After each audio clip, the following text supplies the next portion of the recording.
An unusual sight as the Holy Father pulled back his papal ring from pilgrims who want to kiss it. This happened yesterday when Francis was at the Shrine of Loreto in Central Italy. The incident sparking a lot of conversation and also a bit of controversy. The national correspondent for the Tablet and Crux, Christopher White, is here to talk about what many other people are talking about. Christopher, thank you so much for being with us. As with everything we do, context, context, context, okay? So let's work on that. We know that the Holy Father is quite humble and he's very reserved. Is this the first time that we've seen the Pope shy away from having people kiss his ring? Liz, actually, no. Pope Francis has done this repeatedly throughout his papacy, and it's important to note that he's not the first. Both Pope John Paul II and Benedict XVI did the same. Yesterday, this video that's kind of gone viral, kind of captured only 15 or 20 seconds of what happened.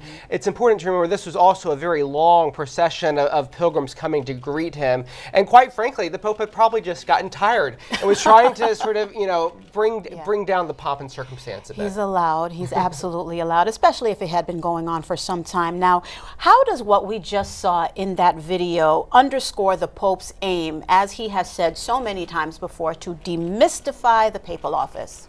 Yes. So Pope John Paul II, when he traveled around the world, he decided not to take the papal throne with him, and he donned the Pope Mobile so that he could be closer to the people. This is Pope Francis trying to sort of get rid of the unnecessary servitude of the office, to kind of rid it of its archaic structures, and to be a pope who is with the people. How does he have the people around him? How does he encourage them to do that so that everybody's on the same page? Well, one of the things that was sort of has come out after this recent controversy is the fact that really the master of ceremonies at the Vatican should probably do a better job of communicating to pilgrims in advance as to sort of the proper protocol and what the Pope does and doesn't prefer, so that we can avoid this in the future. So now, having said that, do you think there will be some kind of procedure or some kind of guidelines put in place, again, so that this doesn't occur or it's not misinterpreted the way it has been? Yeah, and it's important to note that it's not part of any formal procedure that is on the books right now that you have to kiss the Pope's ring. It's just kind of a custom.